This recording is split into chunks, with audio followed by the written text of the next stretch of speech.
À la une de l'actualité, nous venons de vivre le deuxième été le plus chaud à Lyon après 2003.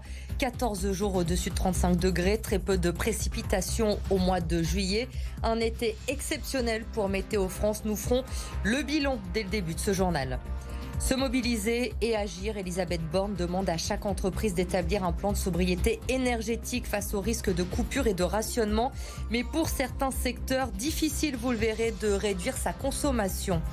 Le fort de Fézin retenu pour le loto du patrimoine, une candidature qui va permettre de financer les travaux d'étanchéité des toits de ce bâtiment qui date du 19e siècle. L'été météorologique se termine demain. L'heure est donc au bilan pour Météo France. Un été considéré comme exceptionnel, mais qui pourrait malheureusement devenir la norme dans les prochaines années. Jérémy Pain, vous avez analysé ces données aujourd'hui pour nous et le département du Rhône n'est pas épargné, bien sûr, par ces fortes chaleurs cet été. Oui, c'est tout simplement le deuxième été le plus chaud de l'histoire après le fameux été 2003. Les températures maximales ont été en moyenne plus élevées de 3,6 degrés. Et il y a eu 14 jours au-dessus des 35 degrés au cours des 3 derniers mois. On va parler des températures et celles relevées à la station de Lyon-Bron, le relevé le plus haut en juillet. Il est de 38,7 degrés. Ce n'est pas un record.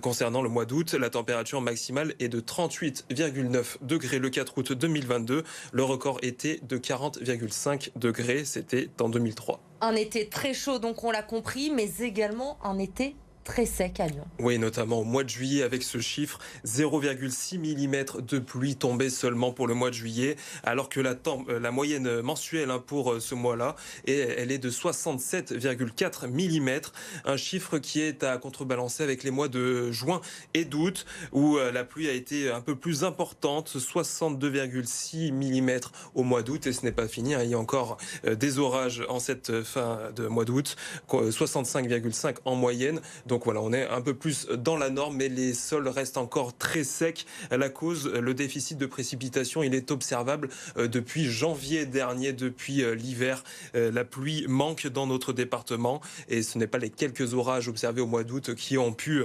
contrebalancer ces observations. Météo France s'accorde à dire que l'été que l'on vient de connaître, sans doute, sera la norme de plus en plus à l'avenir. Merci Jérémy pour ces précisions. Donc, et cet été météorologique, le deuxième le plus chaud à Lyon après celui de 2003. Face au changement climatique justement et aux craintes de coupure et de rationnement cet hiver, le gouvernement organise ce vendredi un conseil de défense sur l'énergie.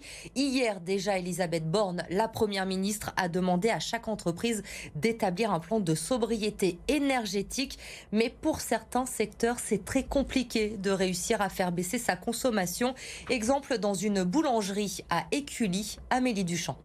Ici, impossible de débrancher les machines. Le four électrique, 100% électrique, avec 4 niveaux qui doivent faire à peu près 8 mètres carrés de sol de cuisson, c'est vraiment la chose qui est la plus consommatrice d'énergie dans la boulangerie. Four, frigo, chambre de fermentation, toute marche à l'électricité et sur de larges plages horaires. Cette machine travaille H24 tout le temps. Le four, on l'arrête à 19h quand on a fini de cuire. Beaucoup d'efforts ont déjà été faits dans cette boulangerie.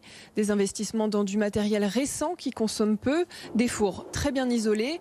Un bilan énergétique a aussi permis de changer des habitudes énergivores, mais il sera difficile de faire plus.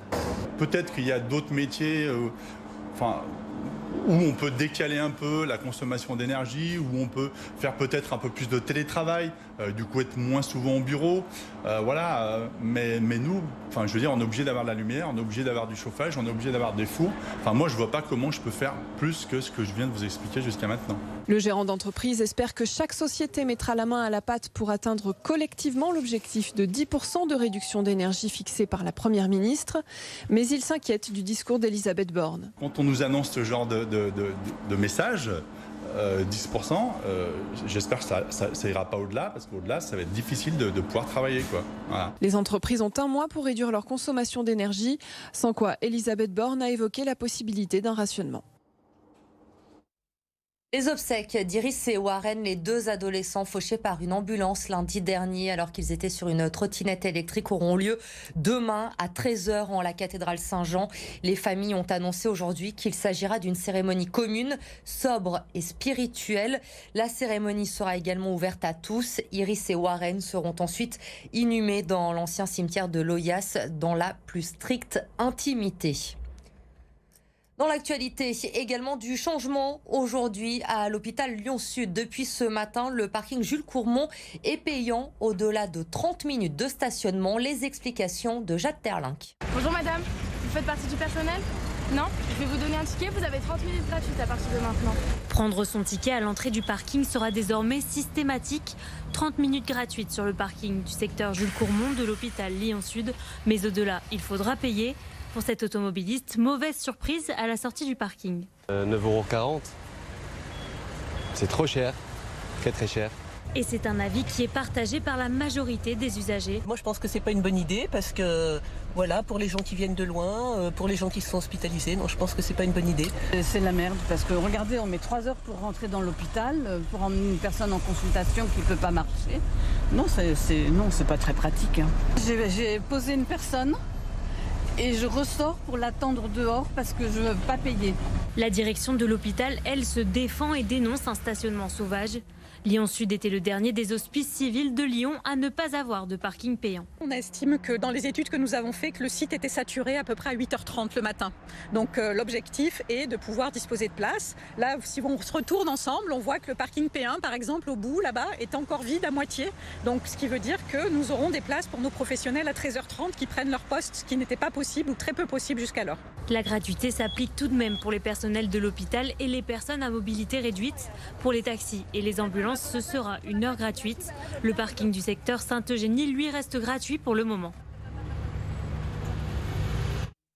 À 2 jours de la rentrée scolaire, les syndicats d'enseignants sont inquiets. 4000 postes ne sont pas pourvus cette année. Le ministre de l'Éducation nationale assure qu'il y aura bien un enseignant dans chaque classe jeudi matin. Mais pour cela, le ministère fait appel à des contractuels formés en quelques jours seulement. Écoutez Rindala Younes, secrétaire académique SNES-FSU pour l'Académie de Lyon. Elle est au micro de Clémence Delarbre. Ce qu'a fait le rectorat, c'est une politique pour recruter des contractuels, davantage de contractuels. Nous, ça nous inquiète parce que nos collègues contractuels vont arriver devant les classes presque pas formés. Ils ont bénéficié, et voilà, c'est quand même un pas qu'a fait le rectorat. Ça n'était pas fait les années précédentes, de 2 jours de formation avant de prendre leur classe. Mais on ne devient pas prof en 2 jours. Et donc, on va les mettre en difficulté.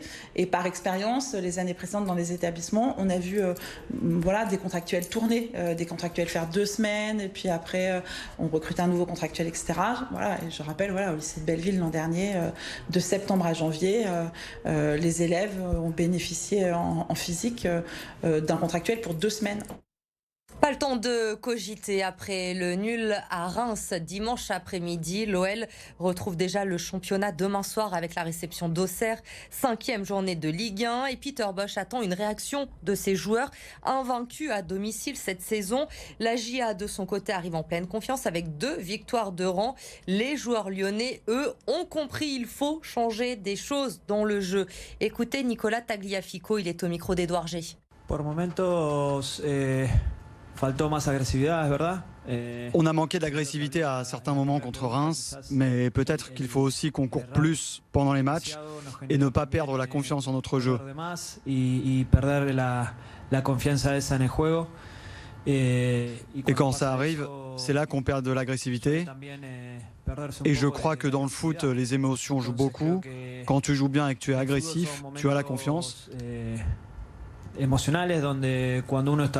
quand tu joues moins bien, c'est là que tu la perds. Et c'est aussi là que tu perds de l'agressivité, comme je disais.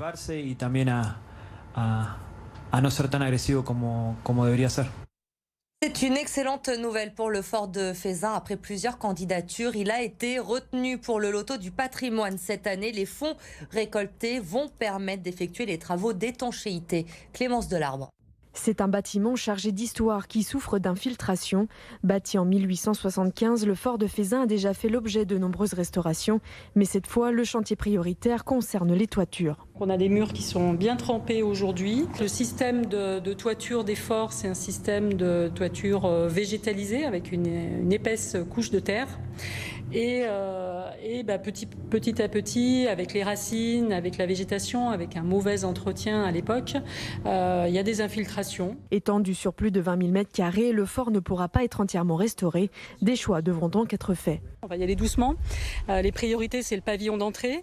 Et puis, c'est reprendre aussi le bâtiment du Parados, derrière moi, qui abrite le centre équestre. Et là, on a dû bâcher.